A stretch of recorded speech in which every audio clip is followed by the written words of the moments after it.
Loudly gathered that the former governor drove himself in a black Hilux to the Efcc office with his lawyers.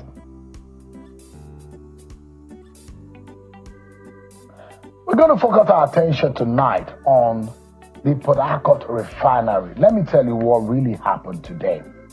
Earlier today, we woke up to the news that the Port Harcourt refinery in Rivers State, in LMA precisely, has commenced crude oil. This channel not only feed your eyes with good movies, we also bring you the hottest and the newest trend around the globe. My darlings, sit tight and enjoy this one. Now, funds. It was gathered from sources close to the Efcc that he went to the office with his lawyers earlier today and not with the current governor of Kogi State, Usman Ododo. This followed the Supreme Court judgment which dismissed the state's case on the constitutionality of the anti-graft agencies. It was also reliably gathered that the former governor drove himself in a black Hilux to the Efcc office with his lawyers.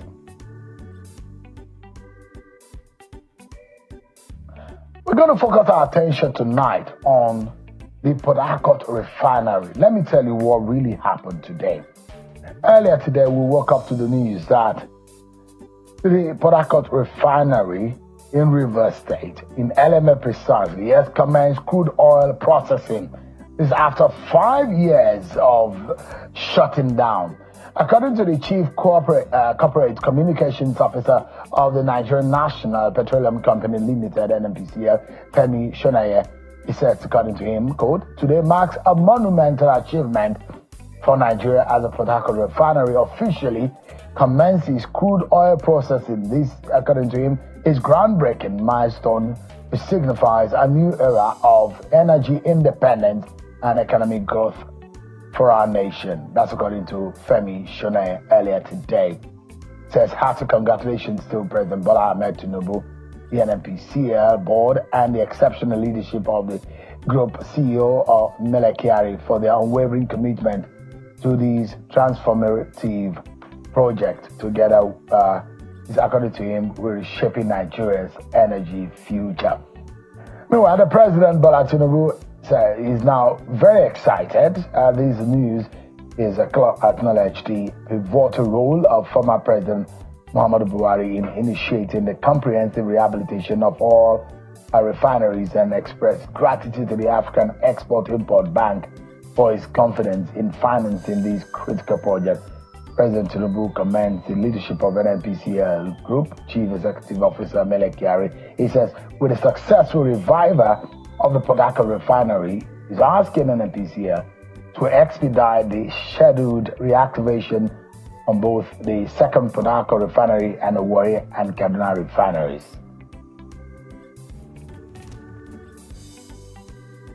Well, there are critical questions to ask about this refinery. There are two aspects of the Port Harcourt refinery.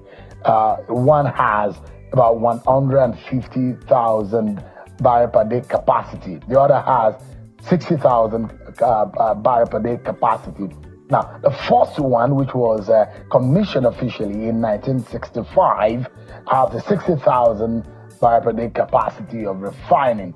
And the other one, which was commissioned later on around 1985, both of them having a joint over 200,000 barrel per day refining capacity. But 5 years ago, right, the refineries shut down. And since then, Nigeria has been reliant on refining crude abroad, taking crude abroad and refining it and bringing the refined products to Nigeria. So about 3 years ago, the Buhari government in March 2021 precisely awarded a $1.5 billion refurbishment, rehabilitation, and a revival of the refinery, which today the NNPCL says has now come on stream. Don't forget, there have been several dates given by the NNPCL for the Port Harcourt refinery to come on stream. But now, today, it's now on stream. We've been dissecting the issues for what are the real issues? What are the implications? The Dangote refinery refining and dispensing products. Now, this Port Harcourt refinery and the capacity the NNPCL says it has presently and currently, what does this mean for the price of crude, for the economy of Nigeria, and for the performance of the Bola Tinubu government? Well, he's not taking all the credit. He said the Buhari government did most of the job. They finished it up. We take a break, everyone. But when we come back, we serve you with your political roundup stories. And of course, come back and analyze for you some of the major angles to this story.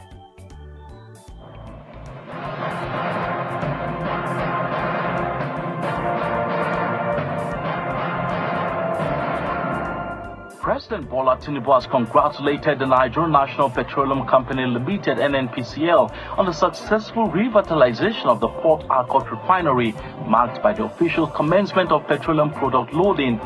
With the successful revival of the Port Harcourt refinery, President Tinubu urged the NNPCL Limited to speed up the scheduled reactivation of both the second Port Harcourt refinery and the Warri and Kaduna refineries. In a statement signed by the Special Advisor on Information and Strategy, Bayo Onanuga, the President acknowledged the pivotal role of former President Muhammadu Buhari in initiating the comprehensive rehabilitation of all the refineries and expressed gratitude to the African Export-Import Bank for its confidence in financing these critical projects. The Presidency says President Bola Tinubu will embark on a state visit to France on Wednesday. The visit is in honor of an invitation from President Emmanuel Macron. The Special Advisor to the President on Information and Strategy, Bayo Onanuga, says the President will be received on Thursday at the 350-year-old French Military Museum by President Macron and his spouse Brigitte for initial ceremonies that will dovetail into military meetings. President Bola Tinubu has written to the Senate seeking the confirmation of the appointment of Lieutenant General Olufemi Oluyede as Chief of Army Staff. Oluyede has been serving in an active capacity since his appointment on October 30. The President's request is contained in a letter read by the Senate President Godswill Akpabio. Like the Senate did, the House of Representatives has invoked the provision of paragraph 17, subsection 3, part 1 of the 5th schedule to the 1999 Constitution for the removal from office of the Chairman of the Code of Conduct Tribunal. The House Majority Leader, Honorable Julius Iyonvere, who moved the motion, also drew strength from Section 22, subsection 3 of the Code of Conduct Bureau and Tribunal Act that the President is mandated to act on an address supported by a 2/3 majority of the Senate and House of Representatives for the removal of the chairman for misconduct. The Ebonyi State Governor Francis Nwifuru has suspended 2 commissioners from his cabinet following cases of alleged gross misconduct and the relation of duties against them. This was made known in a press statement released by the State Commissioner for Information and Orientation, Jude Chikadibia Oppo, obtained by Channels Television. Governor Nwifuru directed the indefinite suspension of the Commissioner for Housing and Urban Development, Engineer Francis Ori, and a 3-month suspension for his counterpart, Dr. Moses Ekuma, Commissioner for Health and Social Development.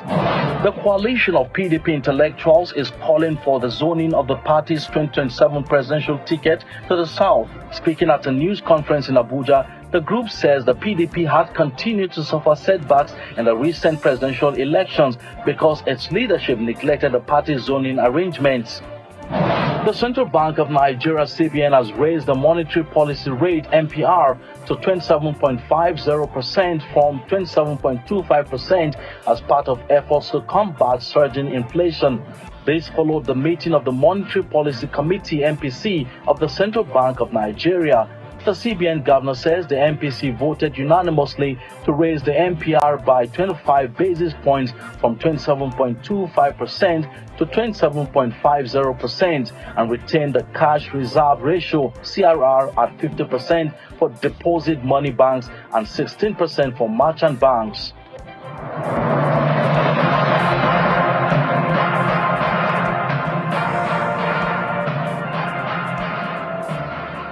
Thank you so much, everyone, for staying with us right here on the program. So let's get to it. The biggest story in the land today is perhaps something that is affecting the monies in your pocket. And you've heard the conversation last week, oh no, it was on Sunday, isn't it? That Dangote came out and said give some information as to how he's going to sell the products coming from his refinery, whether or not people can start lifting. He gave some information. And there's been back and forth. The politics of crude refinery in Nigeria is one of the biggest politics, perhaps more than political party or election politics today in Nigeria. The private sector and the government, all of what we're talking about affects the bottom line. The money is in your pocket. How does it affect you?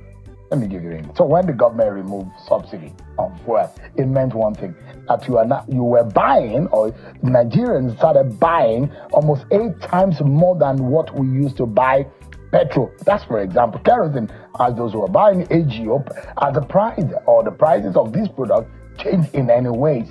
Now, the problem has been we have abundance of crude under the ground. But since the early 60s, when Nigeria had its first refinery, we added 3 more. But Harcourt Refinery has 2 units, the old plant and the new plant, 1965 and 1985.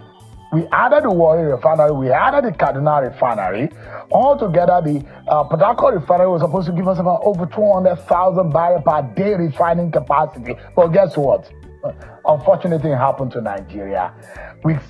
Some people have amounted how much has been spent over a period of time to over 1 trillion naira spent on refineries that gave 0 product, because we shut down our refineries locally. The 4 of them were not working. We now depended on bringing crude oil that is under the ground.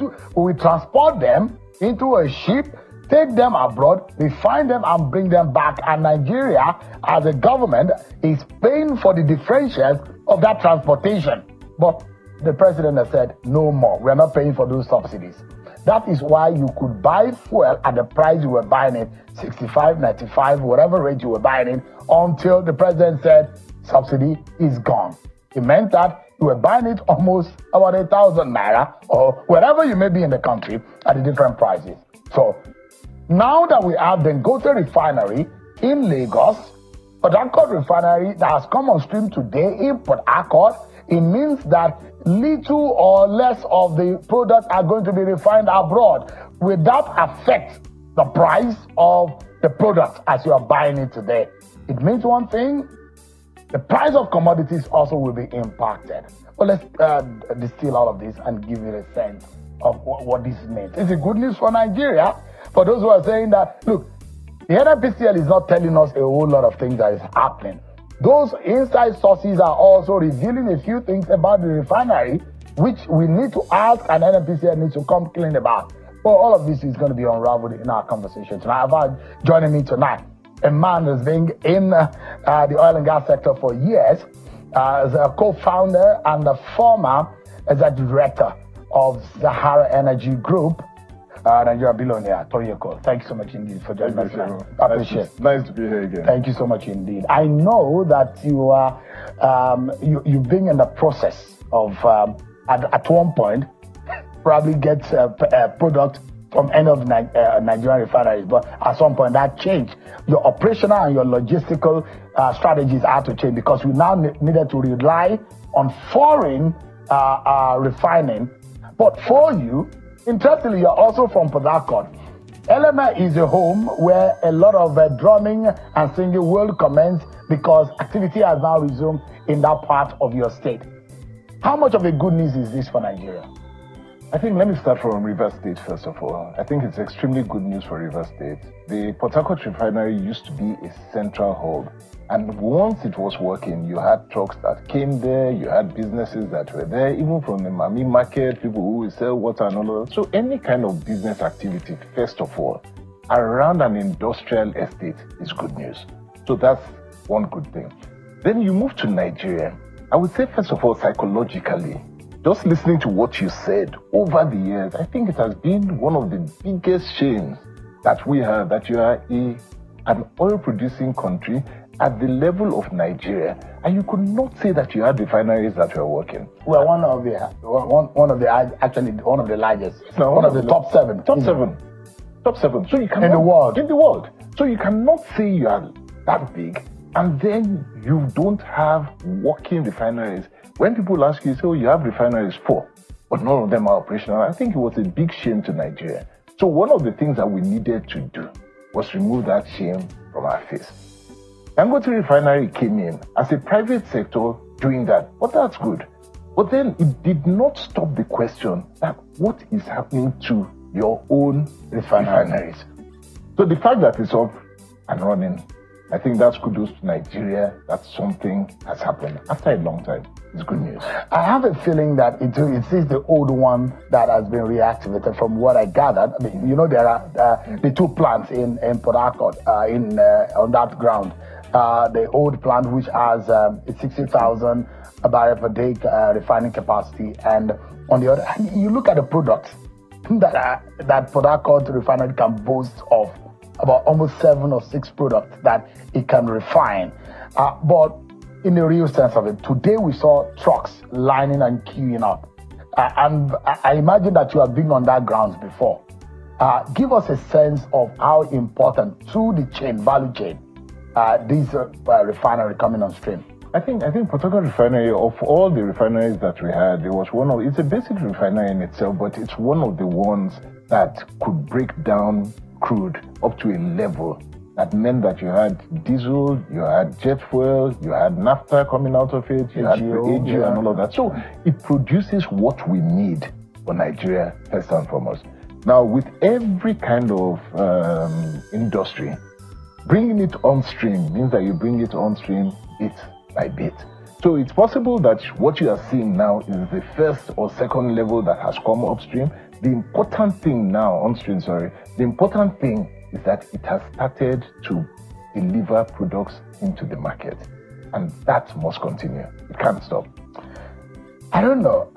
The NNPCL needs to also let Nigerians know, because there are inside sources saying that it is quite not fully ready, that it's some kind of rush to work.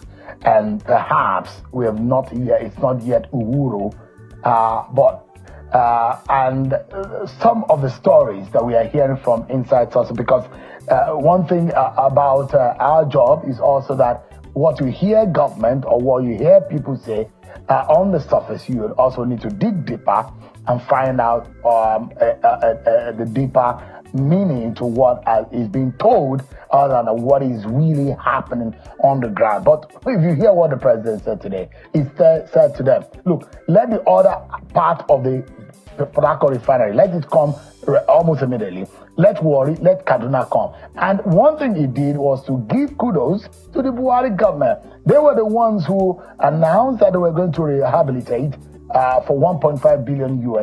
And now, whatever that we are seeing today, it was the dream of the Buhari government, which has now happened. Many governments have tried to make sure that all these refineries work to capacity, but unfortunately, 5 years ago, all were shut down. Okay, so Sheon, one of the things that we have suffered as a nation is trust. We don't trust anybody. And so even when people say it's working, they want to go there, take a look at it, touch it, see it coming out. They don't want to just believe by word of mouth. And I think we need to take a step back and think about where you're coming from over the last 5 years. From a zero production to something that is now working. We have to see what's going to happen in the next 1 month, next 6 months, next 1 year. The one thing that the president is going to be doing right now is that he's going to be on NNPC's case to ensure that all the refineries come on stream. It's very important. And I think Nigerians want to see that. But are Nigerians going to believe because you say it is up and running, that it is up and running? No, they would not. So in Nigeria, seeing is believing. Yeah. So what significance do you think this could have? Because it is the smaller capacity refinery that we understand on the one that has a 60,000 capacity that has come on stream with our need added to what Dangote is giving us, that those experts say is insufficient. No, but hang on. If they came out to you and said that the only thing they were repairing and the only thing that was coming on stream is 60,000 barrels, then we can have this argument. But nobody has said so. Again, what is being looked at is that the entire refinery is going to come fully on stream, as well as Warri, as well as Kaduna. It's a process that is ongoing from 0 to 60, from 60 to 210. So I think we need to be patient in this particular case. Yeah, and excitedly, for those of us who have followed the process over the years, and I remember that I've had interviews. In fact, I remember that the former Minister of Petroleum under the Buhari government broke the news and told me in an exclusive interview the details of the refinery, the deals, and what it meant for Nigeria, how much stake Nigeria had, what the privatization or the arrangement in rehabilitating it is all about. But the question is that because a few people that I was talking to, those who are present worker and that have been there for years, they talks about the fact that that refinery as it presently is, and I do hope that maybe tomorrow we get to speak with someone from the NNPCL, that at the moment that we may not have had what it takes to refine petrol out of that refinery, that in fact, and I'm hoping that the NNPCL might be able to come and debunk or speak to these issues, that we're getting some of what they call the C5 crack from Indorama and blended with naphtha to sell to the public. That is what is being said. We need to have the details of what exactly is going on and what the capacity is so that we can manage the expectations of Nigerians. Because in the real sense of it, the products that are said to have conveniently been able to refine is not petrol actually, which is the larger product that we need in this country. But if you look at the bigger value chain in management, because one of the major problems that we've had over the years is that people are working in the refineries, they are being paid, no single product has come out of it. We do turnaround maintenance that's gone into billions of naira and nothing comes out of it. So my sense is that how do we guarantee that we do not go back to the old days? Okay, so Sharon, let's start from where we are today. What you're seeing today is that activity has begun where activity did not exist before. Everything you said about being paid, people, the overheads that were carried by the country when zero production was going on. Hopefully, our prayer is that that has to end. And from this point on, you're going to see products going in. You're calling somebody, hopefully from NNPC, to shed light as to what the breakdown is, as to how the ramping is going to come up. And that's fine. What I can assure you is that as long as that process is on, then we're moving in the right direction. So one of the things that we're seeing now is that you have begun to move in the direction that a refinery has started to produce. That is the right direction. And what we should be pressing now is let us make sure that we don't go back to the place where you're having zero production. Why is this important? On the one hand, you have Dangote Refinery that is a private refinery doing what it needs to do. It's out there doing that. You need to balance it with competition. Competition is critical. And so for the government and what they are doing, let them create the base whereby these refineries begin to work and work properly and create a balance, because that's the only way that prices can start to come down. It's very important. Now, it doesn't matter if this refinery stay with government or whether the government privatizes it down the line. That's not the issue. The main issue is that Nigeria must have, and I repeat, must have more than one refinery operating in this climate. Critical. How do we guarantee the refinery? Because now the competition, the big question, when Dangote says, I'm going to sell at this particular price, and those who are saying, so where, since we are not taking crude abroad, and the refinery is there, you are getting the crude right from Nigeria, the shores of Nigeria, and a lot of Nigerians might not understand why Dangote is dispensing or selling at the rate and the price at which he is selling. What sense? Break it down for us. Okay. Why we are not able to see the differentials of the foreign or the transportation chain? I think you've seen it. You've seen a bit of it. So in the last 4 months, practically, Nigeria has hardly imported. You're watching Nolly Magic TV. My joy is to keep you updated with the latest gist. And your joy should be subscribing to this channel and giving this video a thumbs up, please. Any product at all. So since Dangote refinery started, what you saw is that there had to be a price that made sure that importation cannot come in. So Nigeria's price that we are selling today, the PMS that we are selling today, is at the price that is lower than what an imported cargo will land at. As a result of that, most people have not bothered to import. So Nigeria is already benefiting from that. That's number one. Number two, the volume of consumption in Nigeria has gone down a lot. So as a result of that, the pressure that you used to have on foreign exchange has gone down because now you're not importing as much. What you are selling is in Naira. The Naira is what's used to buy crude. So we're already seeing the impact of that. As high as it is, we've seen a balance. So there's been a rebalance of foreign exchange and Naira and crude. But the average person is not feeling it Not yet, but you'll get there. That's why you need more refineries to come. So you think that the price, Dangote might be forced to drop his price? See, there's competition. I don't know about force. You see, there's efficiency. The market forces. Thank you.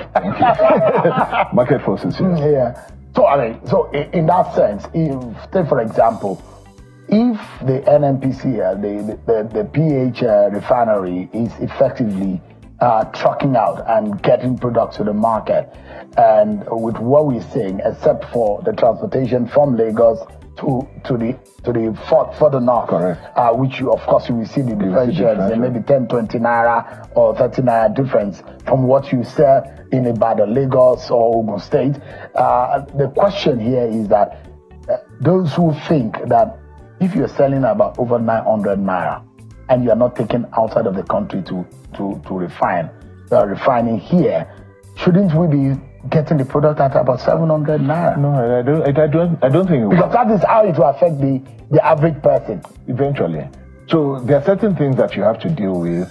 First of all, there are many components that you are still bringing in. All the things that were refurbished in the refinery were refurbished by products, by machinery that was brought into the country. So we still have a huge foreign exchange component that we have to deal with refineries. Down the line, as we move forward, there has to be machining of tools and replacement parts here in Nigeria for refineries that are here, for you to begin to see all of those differentials. As long as we're still importing turbines, importing bolts, importing nuts, screws, and all of that, you have an issue. So what you are first seeing is a differential that comes from the selling and buying of crude in Naira. That's what you're first seeing. But then there has to be a very concise and dedicated policy of ensuring that there's manufacturing of critical components so that you don't have to import those things. That's down the line. What's your steel market going to do?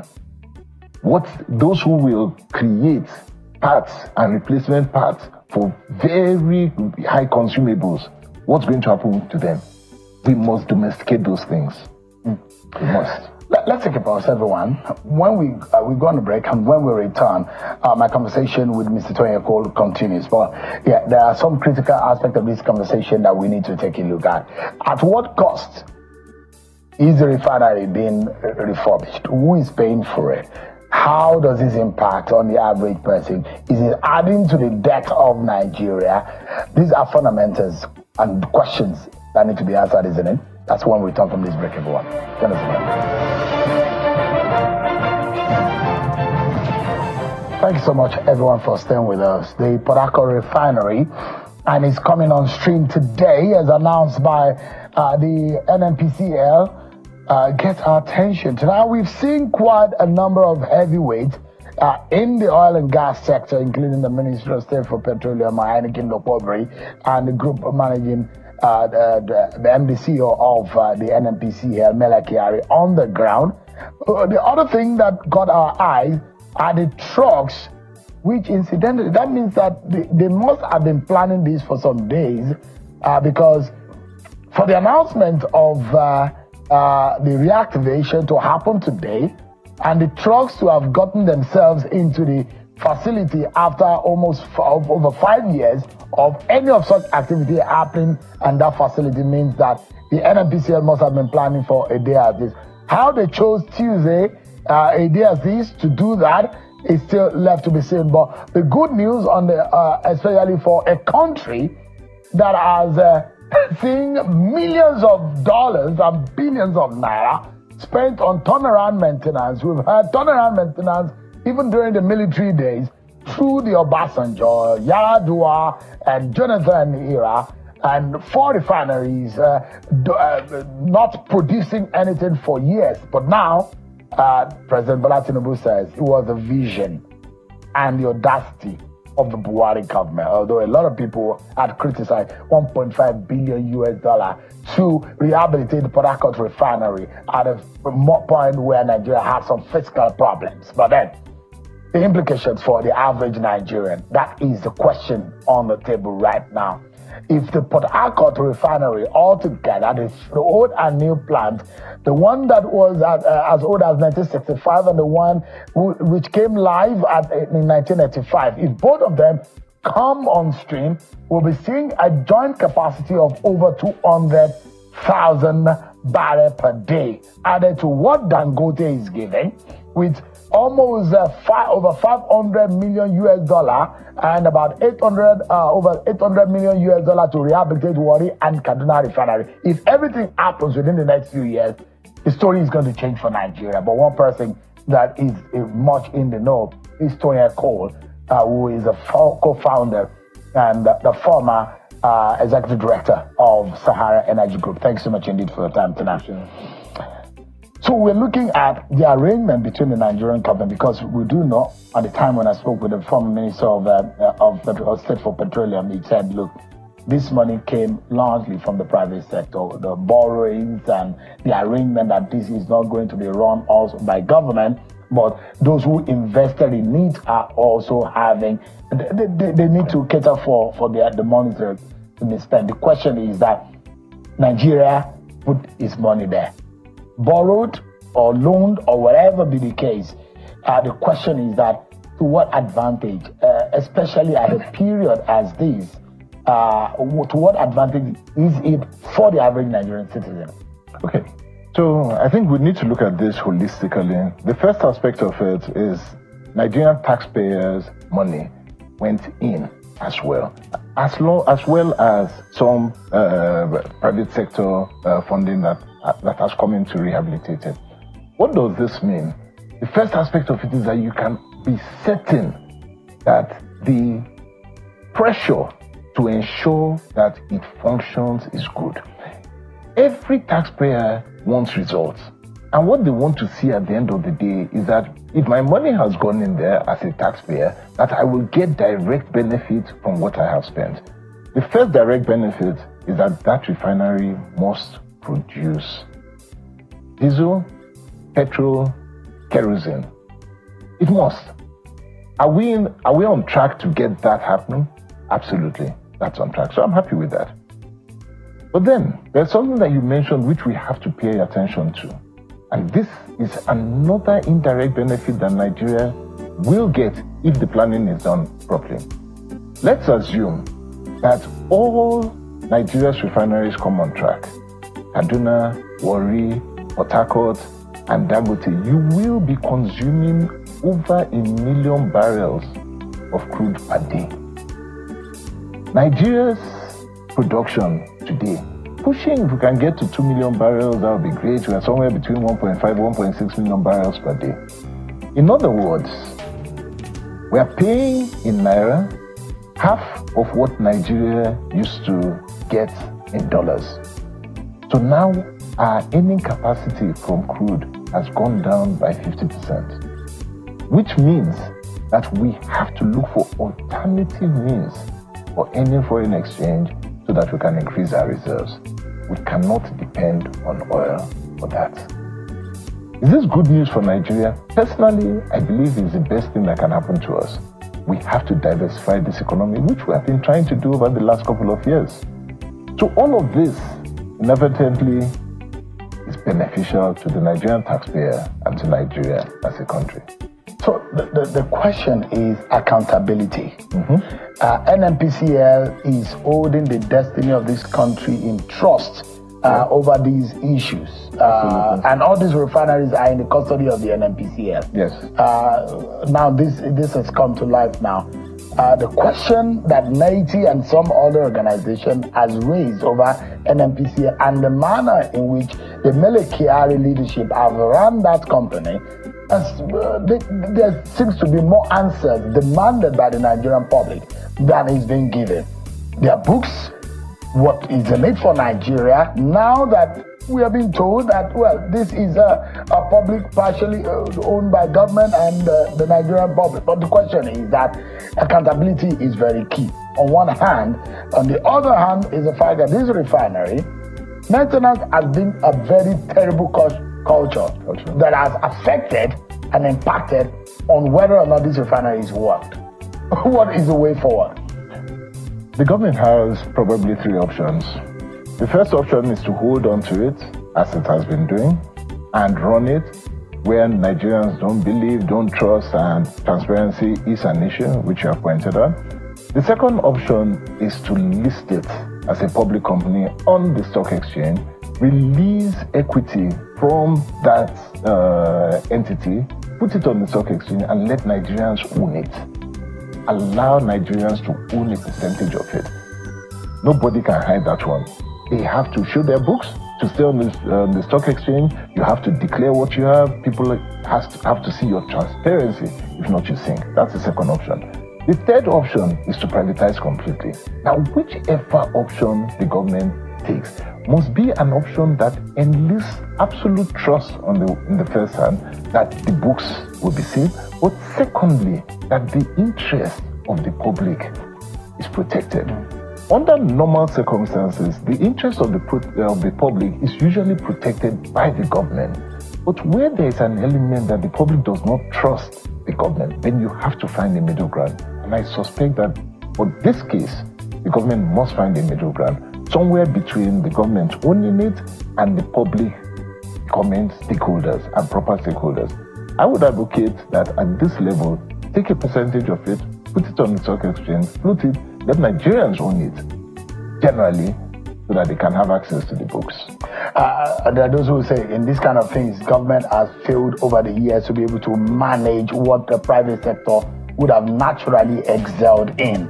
And perhaps some of the monies that have been spent on turnaround maintenance over the years, we need not have. And it was difficult because the minister at the time explained to me, he said, each time we want to lay people off, labor will come and say, you cannot. Yet we are not producing, we have to keep. We do not have money. In fact, there was a time that Nigeria, there were those who were muting the idea of us selling some major national assets so that we can get money and put in some infrastructure projects, and when the nation needed money. The issue of the refinery came on whether or not Nigeria should sell those assets. And it was a very big debate. But is it not commonsensical for us to now come to the table and start thinking? Because the biggest fear is that we spend this much money, and that those who are thinking that a lot is still not well. Yes, good news. Good news. But then it's going to be some questions are being raised. How critical is it for government to now come to realization? Because the Jakarta Steel Company is there for years and years of spending money, and nothing really is coming out of it. Have we not learned our lesson that government is not good in these kind of businesses? So the government will argue on the one hand and say that for the interest of the public, right, they have to spend this money, because if you do the math, how much they spend versus how much they are going to recover in terms of naira and kobo, it doesn't add up. You spend so much, but what you're going to earn back in terms of profit loss, you're in the negative. So it was not an economic decision to make it work, but it's a perception decision, and it's a decision that the Nigerian public just cannot make sense of. That how can you have refineries that are not working? So we've crossed that first hurdle. spent a lot of money to get there, but we've crossed the hurdle. Now we get into the trust and accountability matrix of the game. You brought it up. Now, can I trust you that you're not going to run it down? Can I trust you that the next administration is going to continue the policy? Can I trust you that you are not going to use it as a patronage game, right? Where your friends can come and be collecting products without paying and deals and all of that. That's the next question that will come up. The government has to answer that question, and the best way to answer that question is transparency. You have to create a transparent look. After that, you get to the point of, do I have any business running this? Should I just leave it for the private sector to go out and run it, and will it be beneficial at the whole? I think that's the end game. If you ask me, that's where it's going to get to. Should it have gotten there a while ago, a long time ago?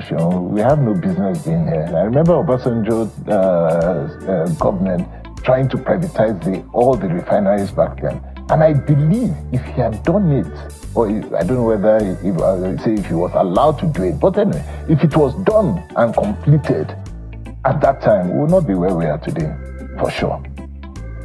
Now, you said something that was very critical, the fact that already the government is advocating alternative to fossil fuel and alternative to what we are used to, and the introduction of things like CNG and powered vehicles. So the question is that at some point, we still need to start thinking about a new economy other than oil. We became so lazy in the early mid-60s. As soon as oil came, it does look like our biggest problem. And now we are, those who are before your generation were the ones that your generation caught into it. Some of my generation also are caught in it, and the generation behind are going to suffer for it because of the laziness of 3, 4, 5 decades ago. And now the generations yet unborn will also be impacted on it. For this government, the president said he's taking some very difficult decisions. If you are to advise him tonight, for someone who has played in that sector for several years, what do you think he should be doing immediately? Okay. I'll say first and foremost,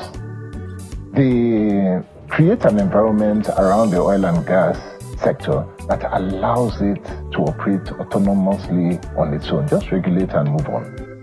It's old enough, mature enough to know what it's doing. We don't need to babysit the oil and gas industry anymore. So the government can easily let that aspect go and make money out of it. Where do you need to look at today and put efforts in? Digital economy. It's a huge economy that the government should look at and can generate foreign exchange even from here. The blue economy, the entire marine economy, we have a huge opportunity there, not being tapped properly, but it's there and available.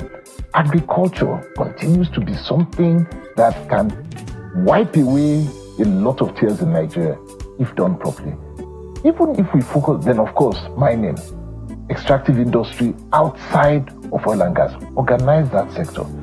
If the president decided that, you know what, I'm not interested in anything else, let me just take these 4 areas, you would see progress.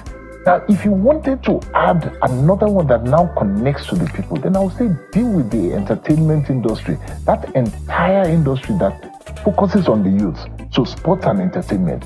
Deal with that. It connects with almost 70% of our population at that base. So, with those 5 today, if the president decides that this is what I want to do, I have another 2.5 years, let me focus on creating that enabling environment that people will start seeing an impact in. If oil and gas is mature enough, allow it to progress. Focus on these things. That's what and at least create minimum of 2 to 3 new economies. You will create it. I'm saying it should create it. It should. Definitely. Which do you think is the the low-hanging fruit now that can bear fruit almost immediately? Digital economy will bear fruit immediately because the youth are already doing it, whether government is there or not. So that's already bearing. So the unicorns are examples. They're doing it already. They just turn their ears away from government, turn their eyes away from government and focus on it. So that's a low-hanging fruit. You can pump it and it will explode. That's what. Your agricultural sector has been there forever. Again, it's there. The blue economy, again, is there. So, low-hanging fruit, I'll say, digital economy, hit it, drive it, see it grow. I mean, we have seen the oil and gas sector. We are like a spoiled brat that saw a cake, a big cake on its birthday, and sat in front of it and became obese and almost died of eating that cake. That's what we look like as a country. We almost got drowned in the oil wealth, and there are those who in the early 80s and thereabout the word oil boom has become an oil doom, because yes, the money was coming, but there is no value for it in the real sense. Everything, most of it going into, and we didn't know what to do with it. The question here is that if you look at what President Tinubu said, and those who are already praising him, that yes, this was not fundamentally your own idea, was something that you inherited. What do you think of that kind of political move of giving credit to Muhammadu Buhari administration? First of all, I think that makes sense. Government is a continuum. One of the biggest challenges that we've had in Nigeria, and I've been a victim of it in Rivers State, is government policy somersault. One government starts something, another government comes in and says that because I don't like this government before, or that policy is not my policy that I initiated, you stop it, and another one starts it. And I think such things must stop. So where we see that one government, if I remember right, the Jonathan government started the whole issue of, was it railways? The Buhari government came in and continued that. So as a result of that, we started to see trains that we are not seeing for, I don't know, since we were born. Suddenly, we started seeing it. Port Harcourt refinery rehabilitation had been on for a long time. There are children who were born who never saw the refinery working. Suddenly, Buhari started it. This government comes in and says that we'll finish it. And it must be that way. Because there are things that this government is going to start that they are not going to be able to finish. The next government must come in and take it and move it on. If we can create a culture of continuity in government and not personal freedom, and let me kill this one for the sake of my own legacy, I think we're moving in the right direction. Again, what bothers me is the fact that the exchange rate. The exchange rate, very critical. And because our economy is too dependent on an economy we cannot control. And unfortunately, the dollar is almost like a constant. That value is almost like a constant. It is our own currency that keeps going up and going up and down like a yo-yo. Now the question is, how do you deal with that? And you said, look, yes, it looks like good news that we're not paying for crude in dollars, but then again, it means that your earnings in terms of dollar also will reduce. That's correct. The big question is, how do we drag down? Because the MPC came out and went for another increase today. The CBN made an announcement today. I saw that. So there are various segments and there are various portions. But the oil part we've talked about. But let's look at the other part very, very quickly. Can you increase foreign earnings in Nigeria through technology? Absolutely. The Nigerians don't even have to leave Nigeria to bring foreign exchange in here. You can operate here and bring it in. So that's one area to bring foreign exchange coming into Nigeria. Can you export food produce, crop from Nigeria abroad easily? Because we have not put controls in place for exportation, guess where they export from? Ghana. And we're talking about agricultural belts. that what grows in Nigeria will grow in Ghana. But because Ghana has put some focus on how to export yams, cashew, and ginger, and things like that, they're taking the export. Nigeria can do that easily. So these are some foreign exchange things that we need to look at in country to say, how can we bring foreign exchange into I mean, you are in the private sector and you hear the frustration. a very lot. Yeah, and I don't still think that the political blood is still flowing well in you. You don't. I mean, you spend more years as a private sector person. You hear the frustration of entrepreneurs, of business people, how the last 1 year have been so terrible for them in terms of what this economy has shown them. Some of them call it shaggy.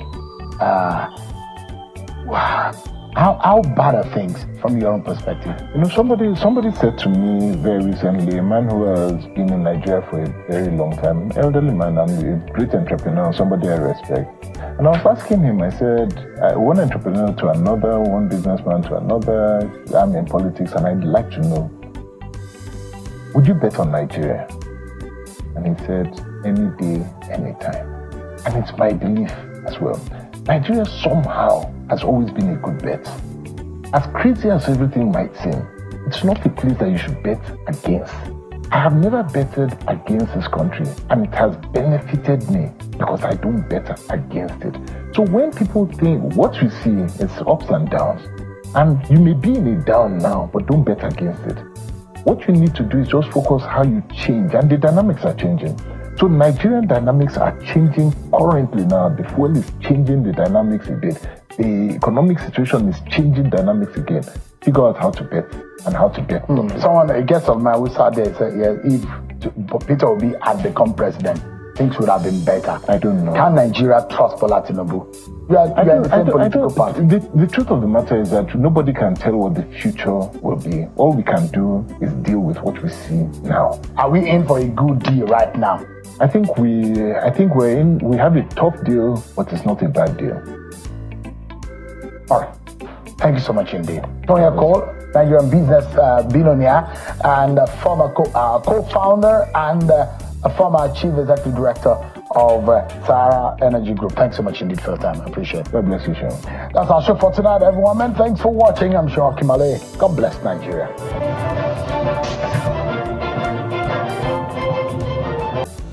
Thank you for having stayed to the end of this video. You made me really happy. One more thing, click on the notification